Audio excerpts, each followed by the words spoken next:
Hello friends, welcome back to the channel.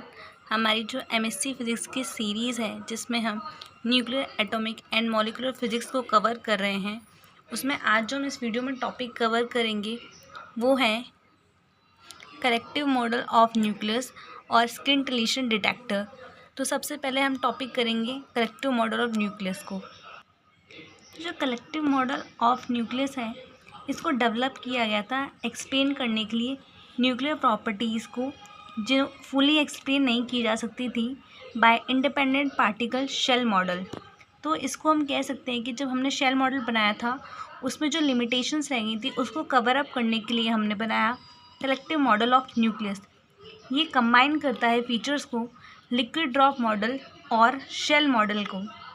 इसकी हम बात करें तो इस मॉडल के अकॉर्डिंग जो न्यूक्लियस होते हैं वो मूव करते हैं इंडिविजुअली, बल्कि जो न्यूक्लियस होता है वो as a whole can undergo collective motion. अब हम बात करेंगे टाइप्स ऑफ कलेक्टिव मोशन की।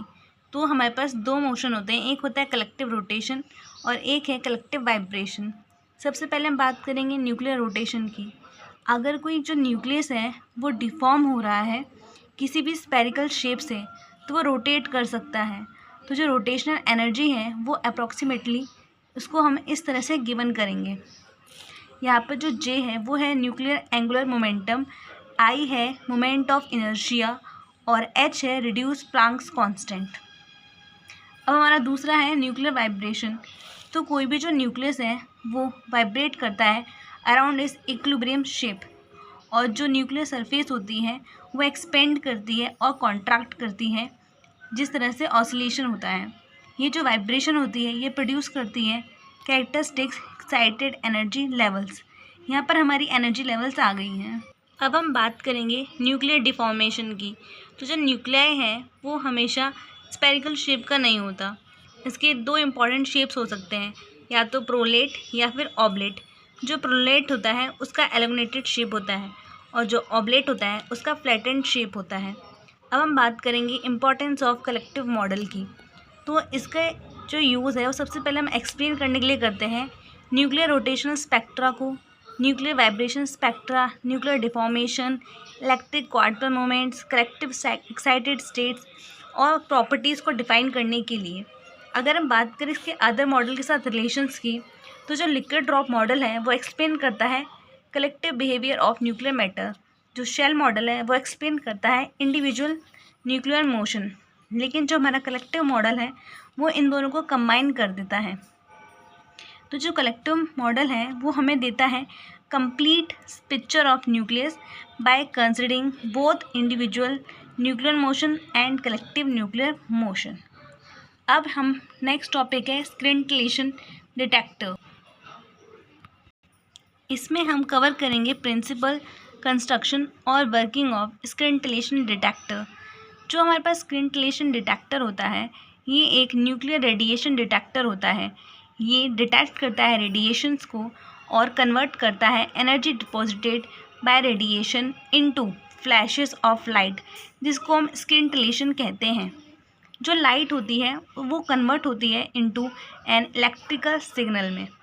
सबसे पहले इसके प्रिंसिपल की बात करें तो जब कोई आयोनाइजिंग रेडिएशन होता है वो एंटर करता है स्क्रिंटलेटिंग मटेरियल में।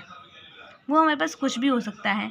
तो वो एक्साइट करते हैं एटम और मॉलिक्यूल्स को, और जब ये एक्साइटेड एटम जो होते हैं वो रिटर्न होते हैं अपनी लोअर एनर्जी स्टेट्स में, तो वहाँ पर वो एमिट करते हैं फोटोन्स को, जिसको हम लाइट के फॉर्म में देखते हैं।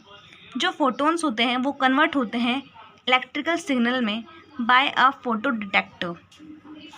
अगर इसके मेन कंपोनेंट्स की बात करें तो जो स्क्रिंटलेशन डिटेक्टर होता है उसमें होता है सबसे पहले scintillator, optical coupling, photo multiplier tube जिसको हम PMT बोलते हैं, एक हाई वोल्टेज सप्लाई, एक एम्पलीफायर और पल्स प्रोसेसिंग सिस्टम। इसके अगर डायग्राम की बात करें तो इसको हम थोड़ा बड़ा बना सकते थे। तो यहाँ से हमारी रेडिएशन आ रही है, ये स्क्रिंटलेटर है। यहाँ से हमें लाइट यानी जिसको फोटोन्स बोल रहे हैं वो एंटर करेंगे PMT में, ठीक है। फिर उसके बाद यहाँ पर होगा इलेक्ट्रिकल पल्स, और साथ में ही हमने PMT के नीचे एम्पलीफायर लगा रखा है। जो हमारे सिग्नल वीक हो चुके हैं उसको हम एम्पलीफाई करेंगे और यहाँ पर पल्स एनालाइजर से उसे एनालाइज करेंगे। साथ में PMT में हमने लगा रखा है हाई वोल्टेज सप्लाई। अब अगर बात करें वर्किंग की, तो सबसे पहले फर्स्ट स्टेप आता है, जो रेडिएशन होती है वो हमारी एंटर करती है स्क्लिंटलेटर में, यानी यहाँ से रेडिएशन एंटर करेगी स्क्लिंटलेटर में।